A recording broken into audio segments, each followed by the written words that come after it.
500여 년의 조선 역사 가운데 훈민정음을 창제하신 세종대왕과 더불어 가장 위대한 군주 중에 한 명으로 꼽히는 왕이 바로 정조입니다. 정조. 그 이유가 뭘까요?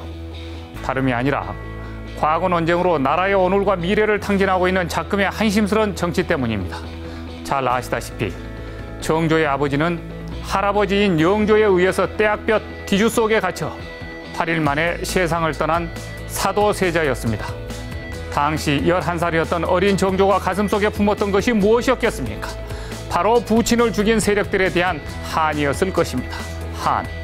그래서 사도세자를 죽인 세력들은 정조가 왕이 되는 것을 막고자 백방으로 노력했지만 정조는 이 모든 어려움을 이겨내고 마침내 왕위에 즉위했습니다. 그런데 죄인의 자식이 왕이 될 수 없었기 때문에 정조는 사도세자의 이복형인 효광세자의 양자로 입적해야만 했습니다. 하지만 왕위에 즉위한 정조는 모든 대신들을 불러놓고 자신이 사도세자의 아들이라고 선포했습니다. 이때 사도세자를 죽음으로 몰았던 노련 세력들은 등골에 식은땀이 날 정도로 오싹함을 느꼈을 것입니다. 거대 당파라 할지라도 국왕이 자신들을 숙청할 것으로 생각했기 때문입니다. 그러나 정조는 자신의 어머니를 죽인 세력들을 피로 응징했던 연산군과는 달리 다른 길을 갔습니다. 자신의 아버지를 죽인 노론 세력들에 대해서 보복과 복수를 하지 않았습니다. 바로 여기에 정조의 실용정신이 역사 속에서 평가를 받고 있는 것입니다.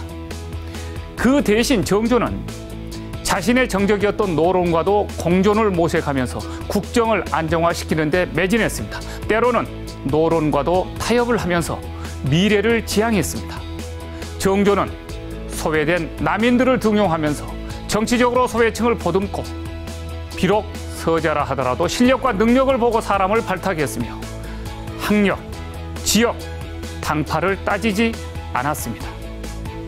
유교 사상을 숭배하던 조선시대에 서자가 관료로 등용되는 것은 상상할 수 없었던 일이었습니다. 그런데 그는 서자를 관료로 등용하는 파격을 선택했습니다. 그리고 노론파가 성리학과 주자학을 핵심 이념으로 받들었지만 정조는 천주학과 서학을 허용해서 사상의 다양성을 추구한 훌륭한 군주였습니다. 정조는 결코 성리학의 이념에만 매몰되지 않았습니다. 이런 정조의 최대 업적 중에 하나는 흉년의 원인으로 유민을 발생시킨 가뭄의 극복이었습니다. 정조는 가뭄과 홍수에 대비해서 만석거라는 저수지를 만들어서 농장에 물을 제공해서 풍작을 이루게 한 군왕이었습니다. 지금 지방에는 가뭄으로 목이 탄 국민들이 아우성입니다. 그런데 우리 정치권은 국민들의 이 원성을 뒤로 한 채 이념전쟁, 역사전쟁에 빠져 있습니다. 감정 대립은 점차 확산되고 있습니다. 국론이 분열되고 있고 국가가 반조각 나고 있습니다. 누구에 의해서? 정치인들에 의해서. 조선시대에도 훌륭한 군주는 가뭄과 홍수로부터 백성을 구하는 정치력을 펼쳐 보였습니다. 그러나 21세기 인터넷 시대에도 무능하고 무책임한 정치는 가뭄 문제를 해결하지 못하고 있습니다. 우리는 역사로부터, 아니 정조로부터 무엇을 취해야 할까요? 지금 정치인들은 가뭄, 한해 지역으로 뛰어내려가 지방, 자치단체장들과 지역 주민들 그리고 중앙 관료들과 힘을 합쳐서 가뭄에 허덕이고 있는 이 나라 국민들을 구해내야 합니다. 이것이 바로 오늘의 정치인 것입니다. 오늘의 정치. 장성민의 시사탱크. 저는 내일 이 시간에 다시 찾아뵙겠습니다. 시청해 주신 여러분 대단히 고맙습니다.